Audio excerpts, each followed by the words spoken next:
The thing about living on Station Persephone is that nothing ever happens, which is exactly why I chose it. 300 souls scattered across a facility built for 3,000, orbiting a moon that nobody remembers the name of anymore, circling a gas giant that never made it into the tourist brochures. We're the punctuation mark at the end of a sentence nobody bothers to read. My job involves staring at stellar drift patterns for 8 hours a day, cataloging anomalies that will never amount to anything, filing reports that disappear into databases no one accesses. It's magnificently pointless work, and I'm exceptional at it. The pay covers my rent, my synth food subscriptions, and my frankly excessive collection of pre-convergence cinema. I've watched Casablanca 47 times. I have opinions about the colorization debate that could fill an academic thesis. Tonight was supposed to be number 48. The station hums with the particular frequency of neglect, ventilation systems that wheeze, lighting panels that flicker in C-block, the distant clang of pipes that someone should probably fix but won't. I'd microwaved something that claimed to be lasagna, poured myself a glass of recycled water that tasted faintly of minerals and resignation, and queued up the opening credits. Humphrey Bogart's face was just materializing on my scratched screen when the knocking started. 3 sharp raps. Pause. 3 more. I ignored it. On Persephone, people don't visit. We have an unspoken agreement about personal space that borders on religious doctrine. Whoever was out there would realize their mistake and leave. The knocking continued. Patient. Insistent. I sighed, paused Bogart mid-smirk, and shuffled to the door in my 13-year-old sleep pants and a shirt advertising a bar that closed during the war. The door panel showed me nothing. Whoever was outside had positioned themselves away from the camera's eye. Clever or paranoid, I couldn't tell which. Wrong unit, I called through the metal. Try C-17. Guy there owes everybody money. I need sanctuary. The voice was female, low, carrying an accent I couldn't place. Something in it made my spine straighten involuntarily. This is a residential station, not a church. Try administration. They love forms. Please. That single word carried more weight than it should. I've spent 5 years perfecting my isolation, building walls of indifference and routine. That please found a crack I didn't know existed. I opened the door. She was tall, which I noticed first because I'm not, and I had to look up to meet her eyes. Those eyes were dark, almost black, and deeply, obviously exhausted. Her face would have been striking, sharp cheekbones, full mouth, skin that seemed to shift between bronze and gold in the corridor's failing light, but what held my attention were her ears. Long, sweeping back from her skull in elegant points, they marked her as definitively not human. I'd seen non-humans before, of course. Persephone got a few traders, the occasional refugee. But usually they stayed in the commercial sectors. Then I noticed the armor. It was the kind you see in war documentaries, the ones I usually skip. Composite plating designed to disperse energy weapons, painted in colors that probably meant something to someone. It was also thoroughly destroyed. Scorch marks blackened the chest piece. The left shoulder guard hung by a single bolt. Deep gouges ran along the torso where something sharp had tried very hard to reach what was inside. I'm going to take a wild guess, I said, that you're having a worse day than me. She blinked, and something that might have been amusement flickered across her face before exhaustion drowned it. Your door was the 17th I've tried. Most people don't answer. 2 threatened to call security. 1 threw a boot. Was it a good throw? Terrible. Didn't even reach me. Disappointing. I expect better from my fellow residents. I was babbling, my brain trying to catch up with my mouth, both of them trying to process what my instincts had already decided. I stepped back. You should probably come in before someone with better aim shows up.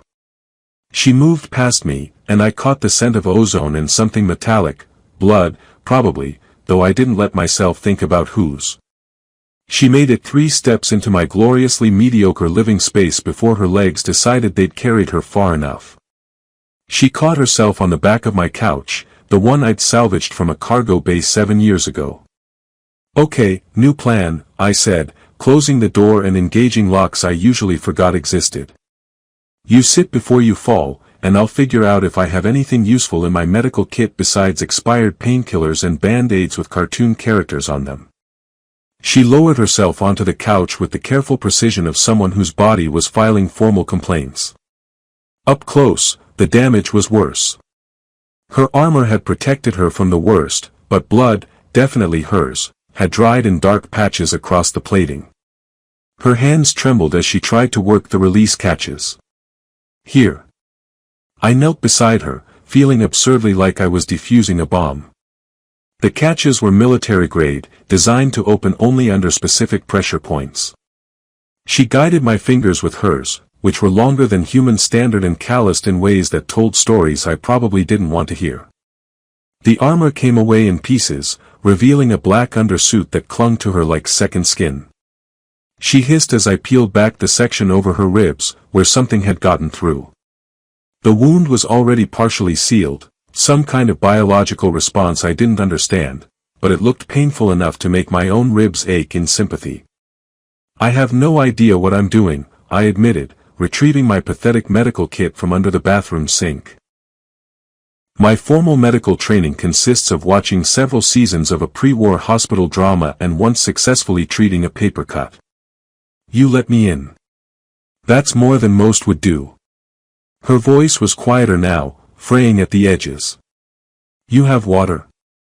I have water that tastes like recycled water, which it is. I also have something that claims to be juice, but I have my doubts.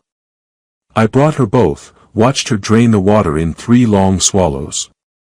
Her throat moved, and I noticed a faint pattern of markings there, tattoos or scars, I couldn't tell. She set down the empty glass and looked at me properly for the first time, really looked, and I felt uncomfortably seen. I'm average in every conceivable way.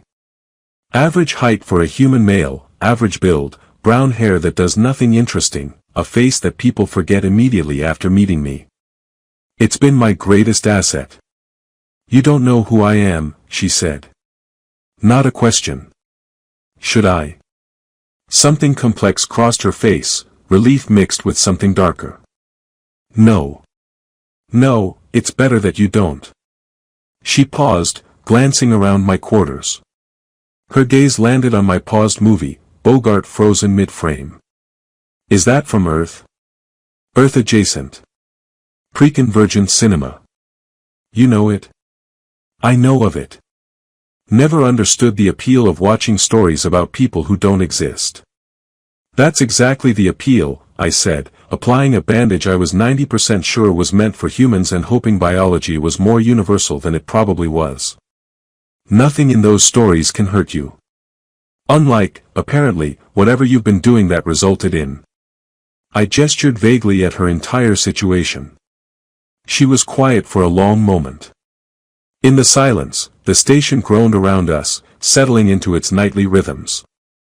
Somewhere 3 units down, someone was playing music too loudly.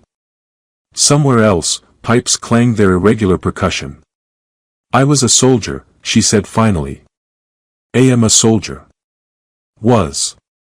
I don't know the proper tense anymore. Past tense is usually safest. Implies you've moved on. Have you? The question caught me off guard. I finished taping the bandage, buying myself time. Moved on from what? Whatever brought you to the 17th door someone knocks on. Smart. Too smart. I stood, gathering the bloody wrappings, not meeting those dark eyes. I'm going to go out on a limb and guess that rest would be good for you. Couch is yours. I'll take the floor. You don't have to. I really do. That couch has exactly one comfortable position and you found it. Also, you're injured and probably dangerous, and I'd like to stay on your good side. I managed a smile. Plus, you haven't killed me yet, which suggests either remarkable restraint or you're too tired to bother. Either way, I'm calling it a win. She almost smiled back. Almost. Her hand went to her side, to a small insignia I'd missed before, half hidden by damage.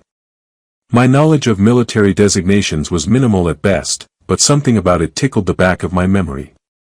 Something from news broadcasts I'd tried not to watch, from war coverage I'd actively avoided. Thank you, she said quietly. I'll leave in the morning. You'll never see me again. We both knew she was probably lying. I nodded anyway, dimmed the lights, and tried not to think about the fact that I just invited the universe's problems into my carefully maintained bubble of irrelevance. On the screen, Bogart waited patiently to deliver lines I'd memorized years ago. Some sanctuary this was turning out to be. I woke to the smell of burning and the certainty that my quiet life was officially over. Stumbling into the kitchen area, I found her standing over my ancient heating unit, poking at something that had probably been food in a previous existence. She'd stripped down to the black undersuit, her damaged armor piled carefully by the door like a sleeping metal creature. In the morning light filtering through my scratched viewport, her ears caught the glow, and I realized they weren't just long, they were articulated, the tips moving independently like they were tracking sounds I couldn't hear. I was attempting breakfast, she said without turning around. I have concluded that I am better at destroying things than creating them. That's definitely smoke, so points for consistency. I edged past her and examined the wreckage. Was this the protein bar from the cabinet? It said to heat for 30 seconds. In a microwave, not on direct thermal coils. I scraped the carbonized remains into the recycler. How long did you cook it? I may have lost track of time. How long? 4 minutes. I laughed before I could stop myself. Here was someone who'd limped to my door in destroyed military armor, probably with half the galaxy hunting her, and she'd just incinerated a protein bar with the focused determination of a tactical strike. I'm going to teach you the most important survival skill I know, how to order synth food delivery. I can't use networks. They'll trace me. Not on Persephone. Our systems are so outdated they're basically archaeological artifacts. Half the time my orders don't even arrive, and I live here. I pulled up the delivery interface on my wall screen, which flickered twice before cooperating. See? We're using protocols from before the Convergence Wars. Whatever fancy tracking you're worried about won't work on technology this aggressively obsolete. She moved closer, studying the screen with an intensity that seemed excessive for a breakfast menu. Her shoulder brushed mine, and I caught that ozone smell again, mixing with something else, whatever her species used for hygiene, probably from the shower I'd heard running at dawn. These are all labeled with names I don't recognize, she said. That's because they're creative lies. Sunrise Special is yellow paste. Harvest Medley is brown paste. Protein Delight is gray paste with crunchy bits. Your species has remarkable optimism about naming conventions. It's either optimism or advanced delusion. The jury's still out. I selected 2 Sunrise Specials and confirmed the order. 30 minutes, maybe 40 if the drone gets lost again. She returned to the couch, moving with that careful precision that spoke of pain being actively managed. I'd given her the basic painkillers last night, the ones that had expired 2 years ago but probably still worked, and she'd taken them without question. Now she sat with her back straight, hands resting on her knees, looking like she was waiting for an attack. You can relax, I said. Nothing exciting happens here. It's literally the station's primary feature. When was the last time you spoke to someone face to face? I had to think about it. My supervisor, 6 days ago. She needed me to sign something. Before that, a delivery drone operator 3 weeks back, but that was mostly gestures because my door panel wasn't working. You're isolated. I prefer strategically withdrawn from society. I settled into the chair across from her, the one with the broken recline function. What about you? When was your last normal conversation? Her fingers tightened on her knees. I don't think I've ever had one. Never. I was in training facilities from age 4. Then combat units. Then command positions where people only spoke to me to receive orders or report casualties. She looked at her hands like they belonged to someone else. There was a celebration once. After we'd taken a strategic position. One of my unit members offered me a drink, tried to make conversation about something other than tactics. I didn't know what to say. I recited ammunition inventory statistics until he left. I snorted before I could help it. That's either the saddest thing I've heard or the funniest. Possibly both. It wasn't intended as humor. The best humor never is. I leaned back, making the chair creak in protest. So you're telling me you're a legend at warfare but completely terrible at small talk. That's almost reassuring. Makes you seem more real. A legend? Her head tilted, those mobile ear tips rotating slightly. What have you heard? Nothing specific. I make it a policy to ignore the news. It's all either depressing or enraging, sometimes both simultaneously. But last night, after you fell asleep, I did something stupid and looked up that insignia on your armor. Her entire body tensed. The air in the room seemed to contract, and I suddenly understood that I was sitting 3 meters from someone who'd been engineered for violence at a level I couldn't comprehend. Don't worry, I added quickly. I closed the search after 30 seconds. Gave myself plausible deniability. But I saw enough to know that you're probably the reason I've never had to care about galactic politics. So, thanks for that, I guess. She stared at me for a long moment, then her shoulders dropped fractionally. You're not afraid. Oh, I'm absolutely terrified. But I'm also committed to this bit where I pretend to be casual about harboring fugitives. It's a coping mechanism. The delivery alert chimed, saving me from further honesty. Food's here. Or food, depending on your standards. The yellow paste arrived in containers that claimed to be biodegradable but probably weren't. We ate in silence for a while, her methodically working through her portion like it was a tactical exercise, me watching her try to figure out the folding utensil. It collapses, I said. Press the side button. Why would anyone engineer a tool that makes itself smaller? Storage efficiency.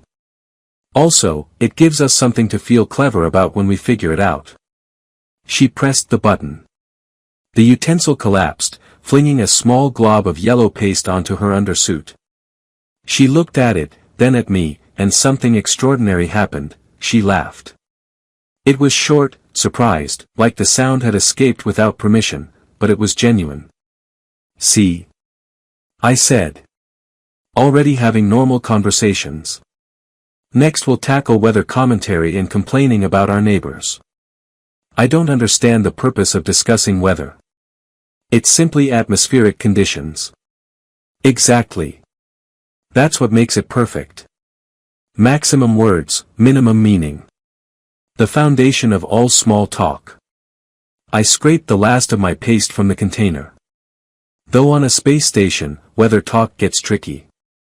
Today's forecast, recycled air with a chance of equipment malfunction.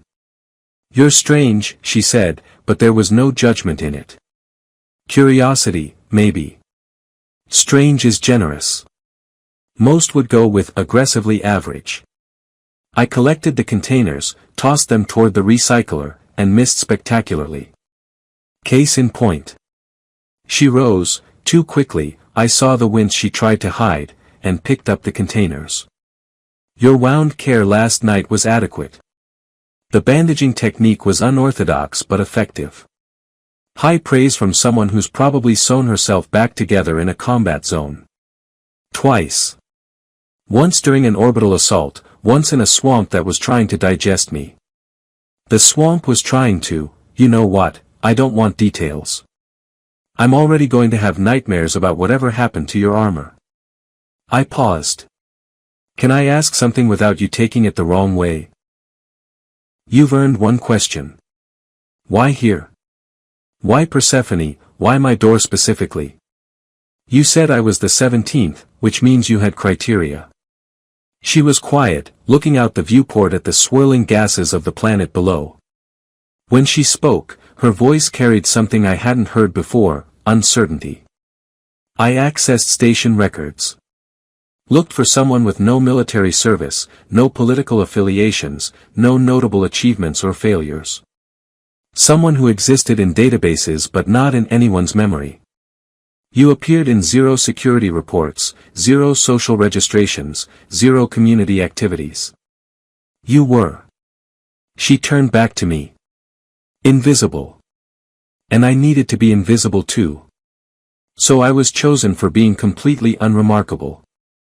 I've never been so flattered and insulted simultaneously. It was a compliment. The invisible survive. The forgotten endure. She touched her side where I'd bandaged her. The legends die. Heavy stuff before noon. We should definitely switch to weather talk. But my attempt at lightness felt thin. Outside, a transport passed the viewport, its running lights blinking in patterns that probably meant something to people who cared about such things. Inside, we were suspended in a moment that felt both fragile and weighted with implications I wasn't ready to examine. I should go, she said. Soon. You've taken enough risk. Where would you go? Does it matter? Probably not. But you asked me about moving on earlier. Past tense, implying you've stopped running. I met her dark eyes. Have you? Her ears flattened slightly against her skull, an expression I couldn't read but felt was important. I don't know how to stop. Then stay another day. Learn about weather commentary. Maybe we'll tackle the complex art of complaining about station maintenance. I smiled, trying to make it easier. Besides, you still owe me for the protein bar. That's going to cost at least 2 more meals to replace. You're a terrible negotiator. I know. It's part of my invisible person charm. She almost smiled again. Almost. And in that almost, I saw something shift, not trust, not yet, but maybe its possibility. Outside, the station hummed its song of slow decay. Inside, someone who'd been called a legend and a ghost sat on my salvaged couch, learning how to be simply present. It was the strangest morning of my life. I was already looking forward to tomorrow.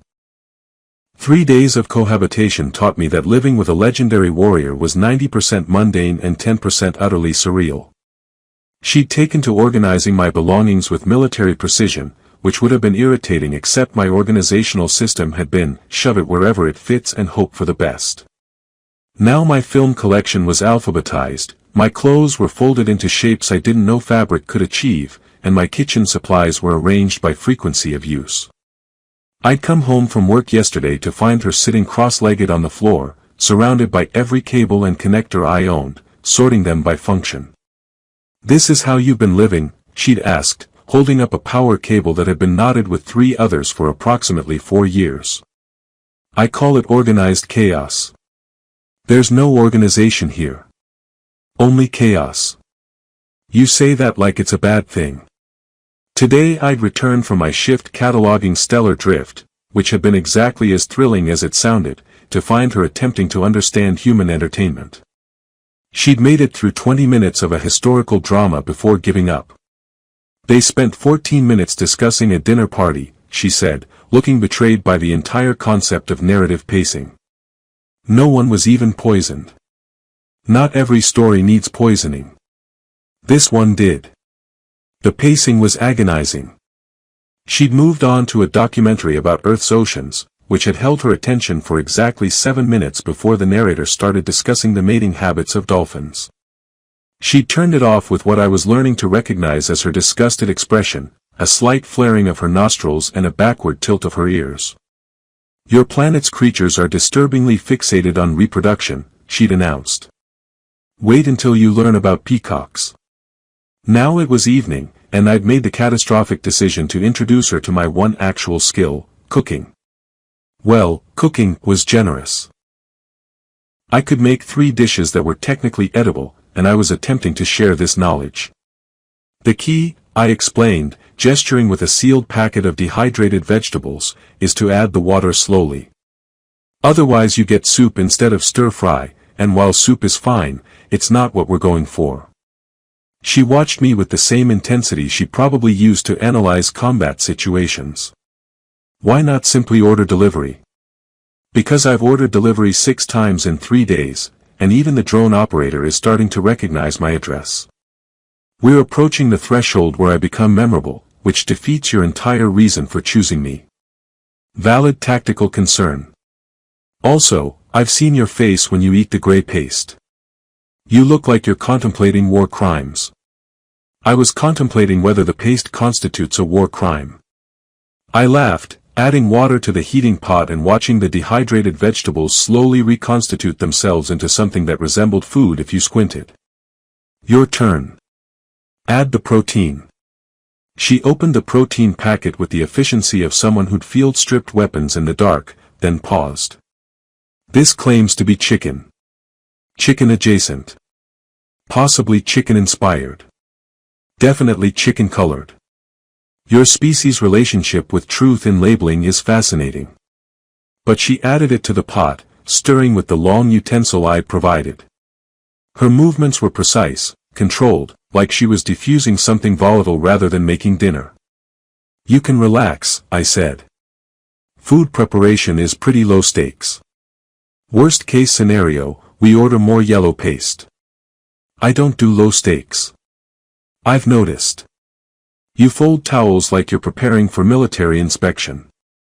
There's a correct way to fold towels.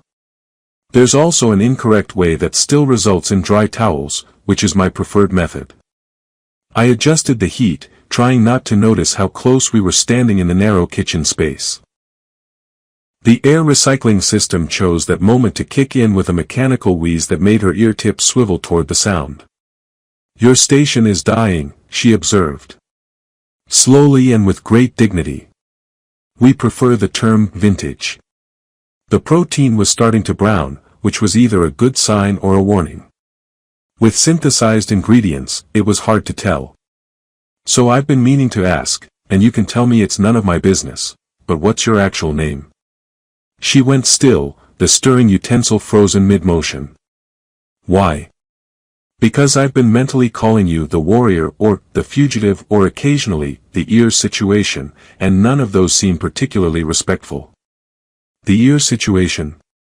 Your ears are very expressive. It's distracting.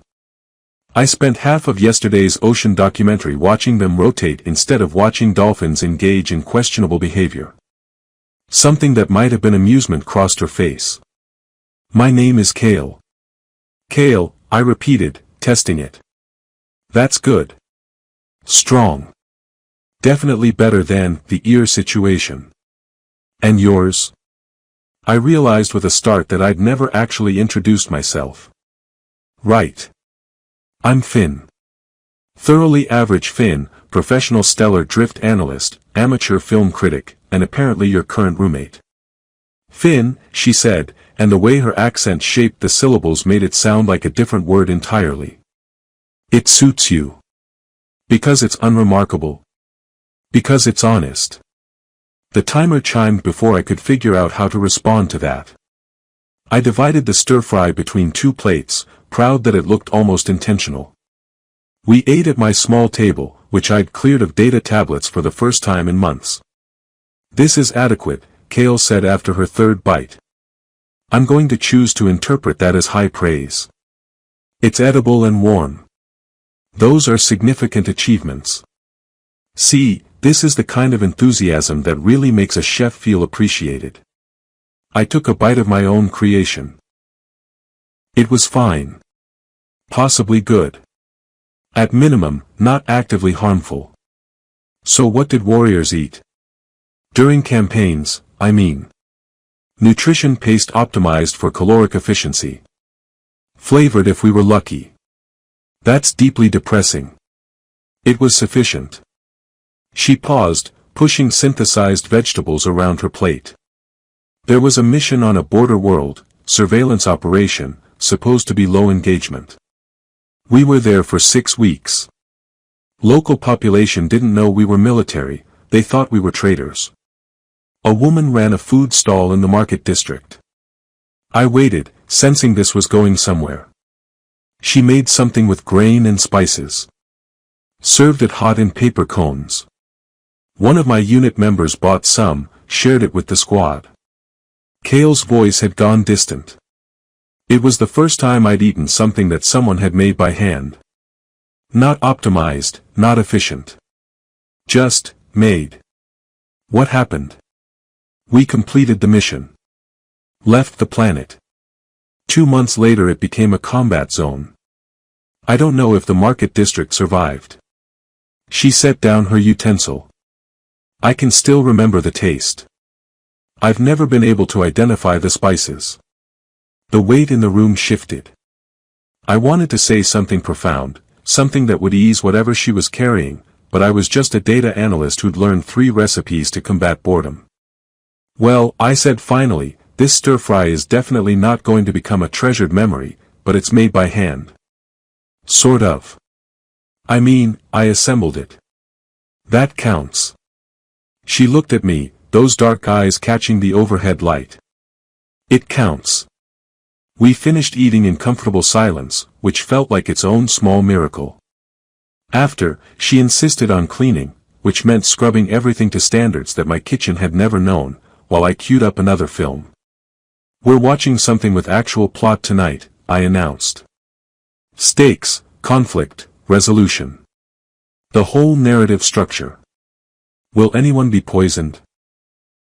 I can neither confirm nor deny the presence of poisoning. She settled onto the couch, and I realized she'd started sitting normally instead of perching like she expected an attack. Her armor still sat by the door, but she'd stopped checking it every few minutes. Small changes, but I was learning to read them. The film was a thriller set on a generation ship, all dark corridors and paranoid crew members. Halfway through, during a particularly tense scene, Kale leaned forward. The engineer is the saboteur, she said. How do you possibly know that? Body language. He's performing tension rather than experiencing it. Also, his tool placement is inefficient for someone actually conducting repairs. You just ruined the entire third act with military analysis. You asked how I knew. I was being rhetorical. But I was grinning. Fine. Who's the second conspirator? The captain's aide. She's maintaining too much eye contact. Compensating for guilt. She was right on both counts, which became clear 20 minutes later. I threw a couch cushion at her, which she caught without looking. Your observational skills are actively ruining my entertainment. You're welcome. That wasn't a thank you. But we were both smiling, and the station hummed around us, and for the first time since she'd knocked on my door, the future felt like something other than a countdown to disaster.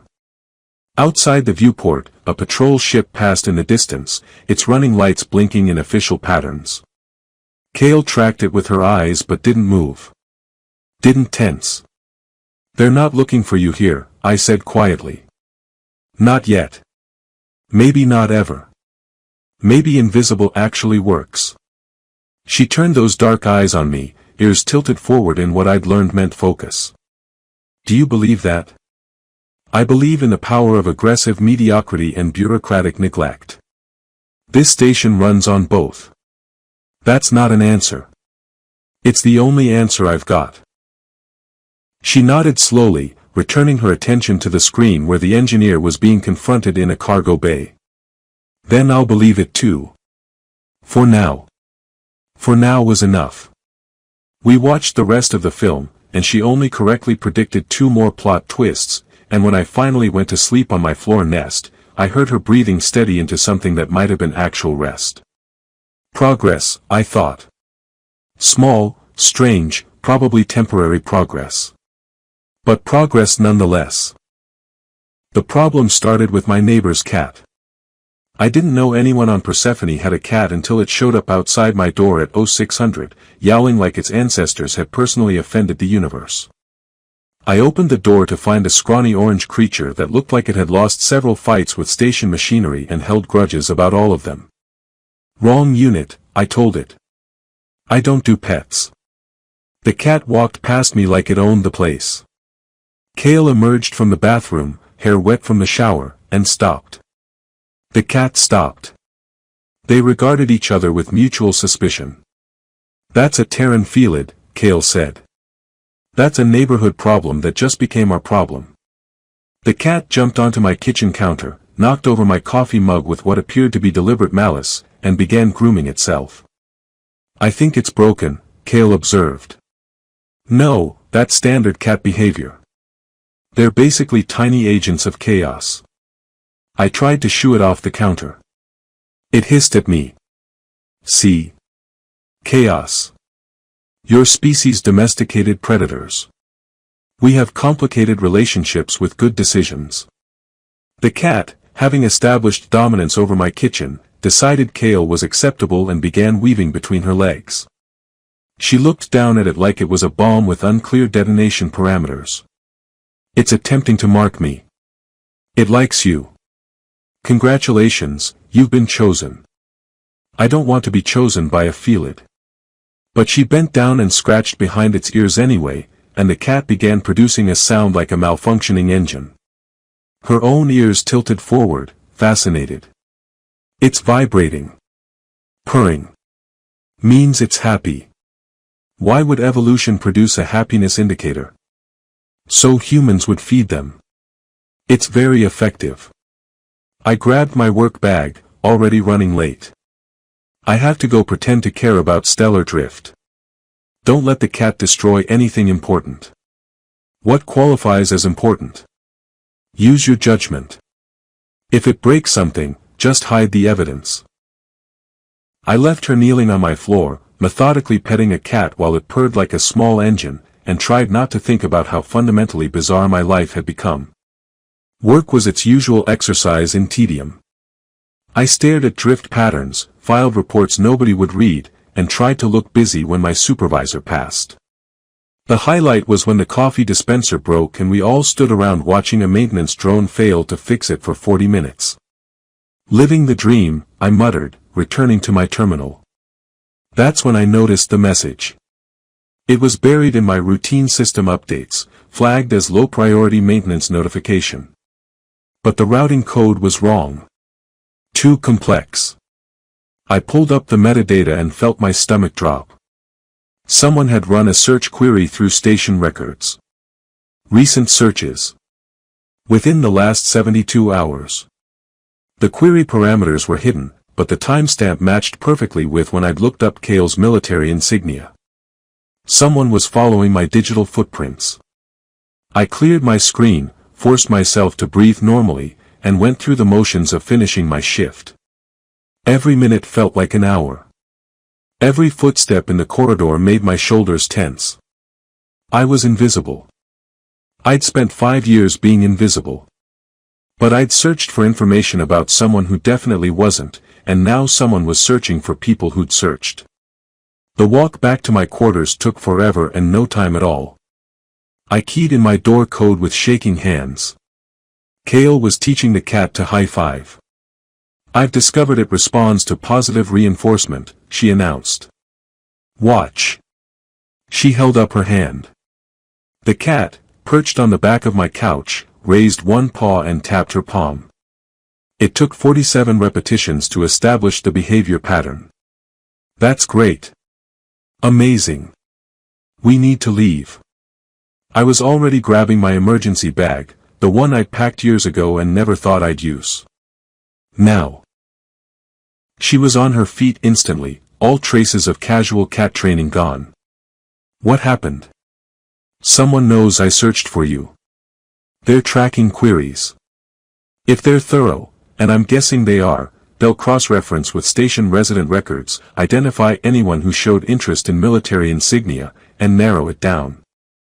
I was shoving ration packs into the bag, not caring about organization. We have maybe 6 hours before they come looking. Maybe less. How long ago was the query flagged? 4 hours. She went to her armor, began strapping it on with practiced efficiency. The movements were automatic, muscle memory from hundreds of combat situations. Where are your maintenance tunnels? Level C, Section 9. But they're monitored. Not well enough. Station this old, surveillance systems are full of dead zones. She secured the chest plate, wincing as it pressed against her healing wound. We go through the tunnels, exit at the commercial dock, lose ourselves in whoever's loading cargo. You've been planning this. I've been planning this since I arrived.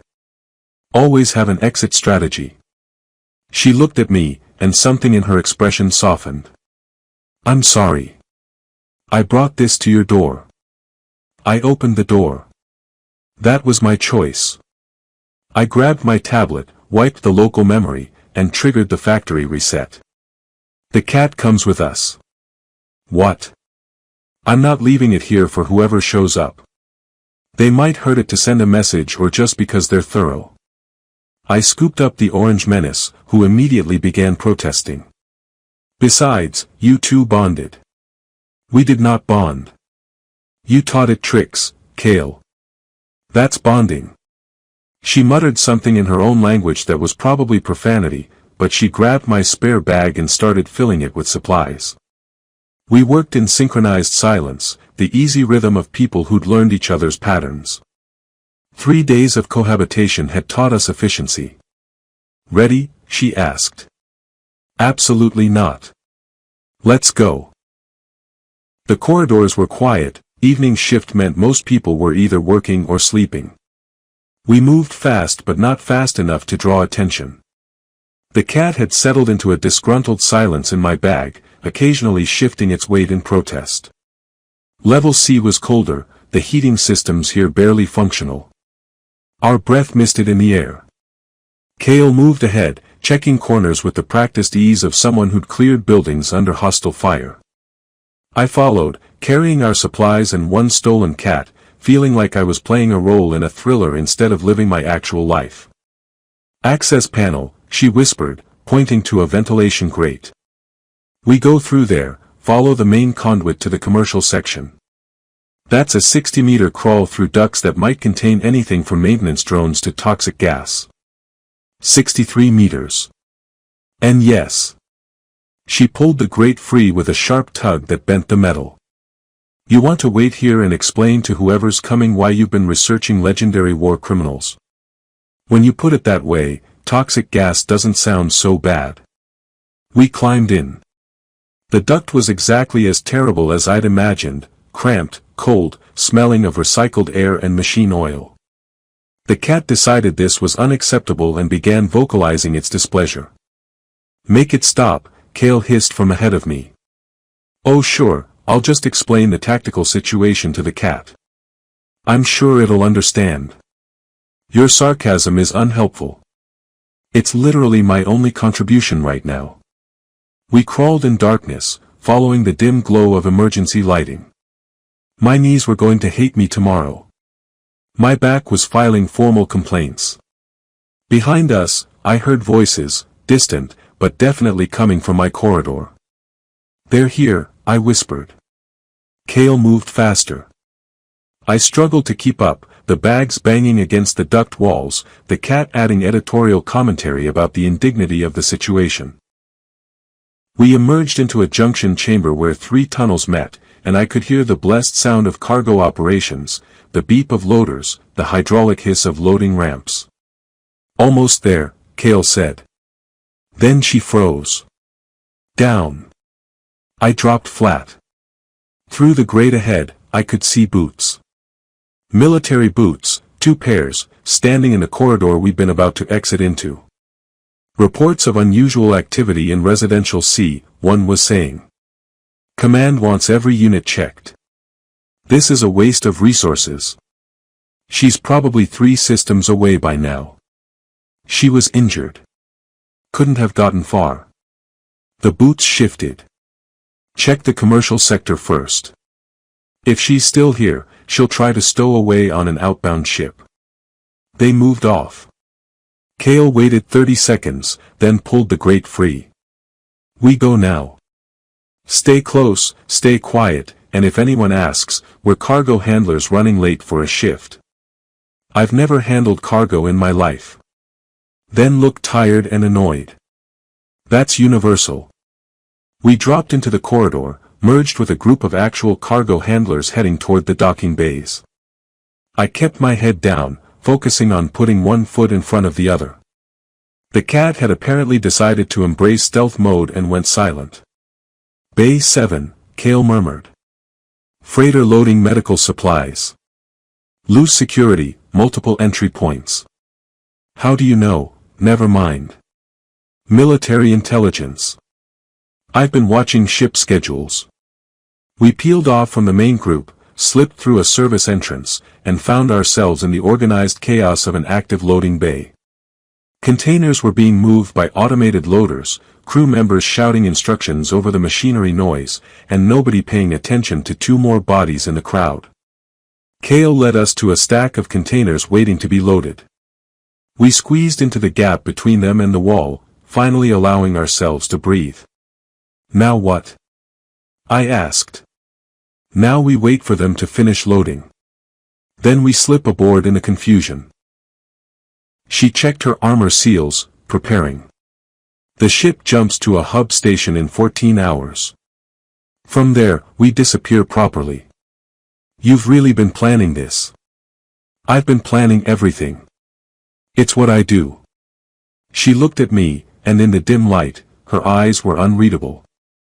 You didn't have to come. Yes, I did. They know I helped you. I'm complicit now. Accessory to legendary war criminal status. I'm not, she stopped. The things they called me, the legend part. Most of it was propaganda. And the rest? The rest was me trying to survive. Her hand went to her side, to the wound that was still healing. I'm tired, Finn. I'm tired of surviving. The cat chose that moment to poke its head out of the bag, saw Kale's face, and headbutt her chin. She made a sound between a laugh and a sob. This is the strangest week of my life, I said. Mine too, she replied. And I've been to war. We sat there, hidden between containers, listening to ships prepare for departure, while somewhere behind us, people searched for ghosts. The cat purred. It was the most ridiculous sanctuary imaginable. It was enough. The freighter jumped to hyperspace with all the grace of a drunk elephant, and I spent the first 6 hours convinced my internal organs were attempting to escape through my ears. This is normal, Kale said, watching me turn an interesting shade of green. Define normal. You're not actively dying. That's a very low bar for normal. The cat, naturally, was completely fine. It had claimed a corner of the cargo hold we'd hidden in and was currently batting at a loose fastener like this was all a delightful adventure. Kale had named it chaos, which I felt was both accurate and encouraging terrible behavior. We'd made it aboard during the loading confusion, found a space behind medical supply containers, and settled in for what the ship manifest said was a 14-hour journey to Kepler Hub. Kale had bypassed the cargo hold's internal sensors with a piece of wire and what she called applied improvisation, which I suspected was military terminology for breaking things strategically. So what's the plan when we arrive? I asked, once my stomach had reluctantly agreed to stay inside my body. We disembark during the cargo inspection chaos. Kepler Hub processes 2,000 ships a week, security is theatrical rather than functional. From there, we find work. Work. I've been analyzing your skill set. Data analysis is valuable in frontier sectors. Colony operations need people who can process information efficiently. She was cleaning her armor with a maintenance kit she'd somehow acquired, working around the worst of the damage. I can provide security consultation. It's in demand. You're talking about this like we're starting a business. Why not? She looked up, those expressive ears tilted forward. We need income. We both have applicable skills. And frontier colonies don't ask questions about pasts, only about competence. I sat back against a container labeled sterile dressings, handle with care. A week ago I was watching Casablanca for the 47th time. Now I'm a fugitive planning to start a consulting business in the frontier territories with a legendary warrior and a stolen cat. The cat isn't stolen. It chose to come. I don't think that's legally meaningful. Legal systems are irrelevant in our current situation. Chaos chose that moment to successfully detach the fastener and send it skittering across the deck. We both watched it roll until it disappeared under a container. We're doomed, I said. Probably. But she was almost smiling. The hyperspace jump ended with slightly less violence than it began. We felt the ship shudder back into normal space, heard the distant clang of docking procedures beginning. Through the cargo hold small viewport, I could see Kepler Hub, a massive structure that looked like someone had welded together 1,000 different stations without regard for aesthetic consistency. It's beautiful, I said. It's structural chaos. That's what makes it beautiful. Nobody planned this. It just grew. Kale moved to the access panel, listening to the sounds of the ship. Crews preparing for cargo offload. We move in 5 minutes. Stay close, look purposeful, and remember, we're contractors who came aboard at Persephone to inspect medical supplies. I don't know anything about medical supplies. Neither do most inspectors. Confidence is 90% of deception. We waited. Chaos went into the bag with minimal protest. He'd apparently decided this was his life now. The cargo bay doors opened with a hydraulic groan, and we merged into the flow of actual crew members and dock workers. Nobody stopped us. Nobody even looked twice. Kale had been right about theatrical security. We walked past 3 checkpoints where board officials waved scanning devices without actually checking results. Within 20 minutes, we were in the public concourse, surrounded by the beautiful chaos of a hub station at full capacity. We need to establish documentation, Kale said, navigating toward a district that looked slightly less reputable than the others. New identification, work permits, the foundation for legitimate existence. You know people who do that? I know how systems work. People who forge documents advertise in specific ways. She pointed to a bar with a neon sign that flickered in a pattern that probably meant something to someone. There. The irregularity in the sign's timing is a signal. Of course it is. The bar was exactly the kind of place where questions died quietly.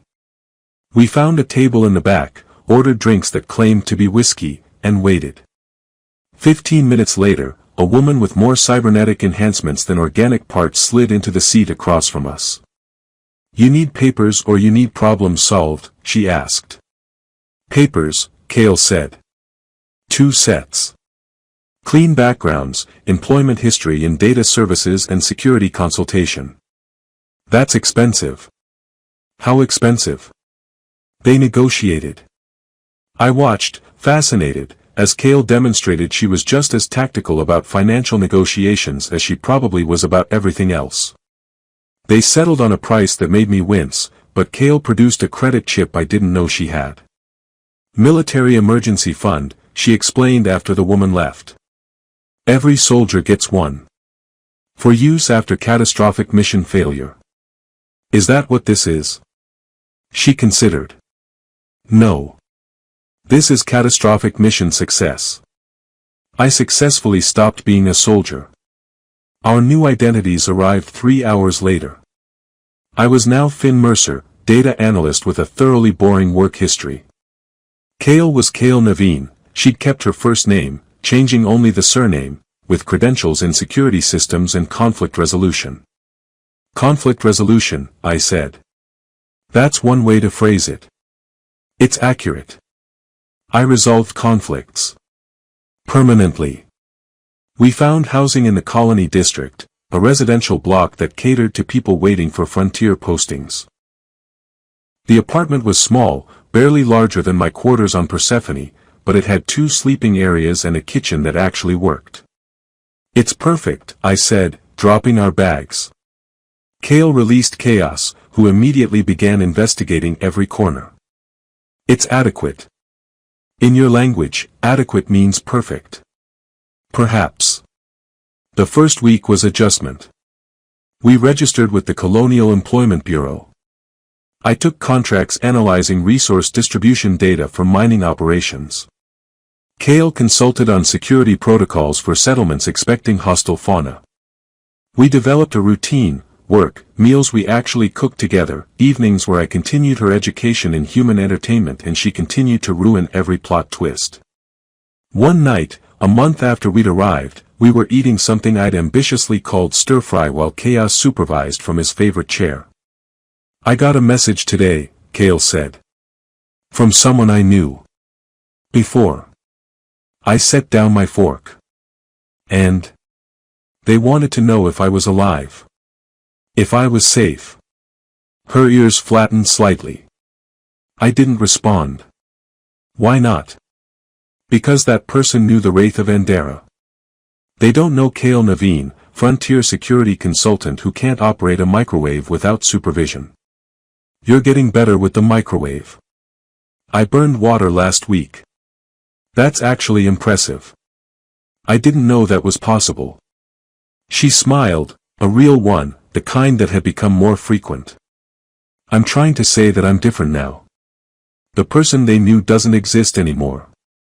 People change. That's allowed." "Is it?" She looked at me directly. "Are you different than you were?" I thought about it. About the man who'd opened his door to a stranger because invisibility had become its own kind of prison. About living in careful isolation, convincing myself it was safety when it was really just fear with better marketing. "Yeah," I said. "I think I am." Turns out being aggressively average was just another kind of hiding. And now? Now I'm adequately average while occasionally harboring fugitives and stealing cats. It's an improvement. The cat wasn't stolen. I know. He chose us. I reached over and scratched Chaos behind his ears. He purred like faulty machinery. "We're a chosen family now. Very respectable."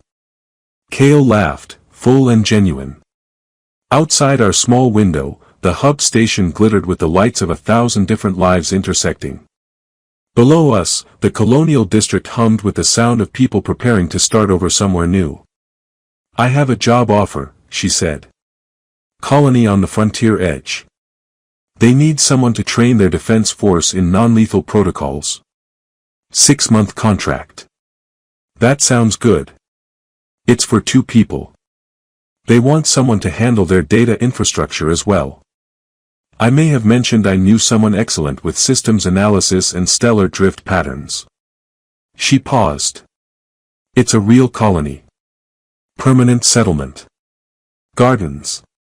Community centers. The things people build when they plan to stay. Are you asking me to come with you?" "I'm asking if you want to keep starting over. Together." I looked around our adequate apartment. At the life we'd accidentally built in the margins of galactic civilization. At this person who'd knocked on my door as a legend and become someone who burned water and taught cats tricks and was learning that peace was harder than war but maybe worth the effort. "I have one condition," I said. "Name it." "We bring the cat." "Obviously we bring the cat." That wasn't in question. "Then yes." "Absolutely yes." She smiled, and her ears tilted forward, and somewhere in the distance, a ship announced its departure for the frontier territories where people went to be forgotten or to be found. We chose found. 3 months later, on a colony world whose name I still couldn't pronounce correctly, I stood in a garden that was more optimism than actual plants and watched Kale teach farmers' children basic self-defense techniques that would hopefully never be necessary. "Remember," she was saying, "the goal isn't to win. It's to create distance and escape." "But what if we want to win?" a small girl asked. "Then you've misunderstood the assignment." The kids laughed. Kale caught my eye across the garden and smiled. That night, in our residence that was slightly less adequate than the last one but came with actual windows and a view of fields, we ate dinner while Chaos supervised and contemplated his next act of minor destruction. "Do you miss it?" I asked. "The before." Kale was quiet for a moment, considering. I missed the clarity. Everything was tactical. Binary. But I don't miss the person I had to be. She looked at me. This is harder. But it's real. To hard and real, I said, raising my glass of definitely not actually wine. To starting over, she replied. We touched glasses. Chaos knocked over the salt shaker. Outside, the colony settled into evening routines. Inside, two people who'd run from different things learned that sometimes the bravest thing is standing still. The legend had died. Kale lived. And that, I thought, was its own kind of victory.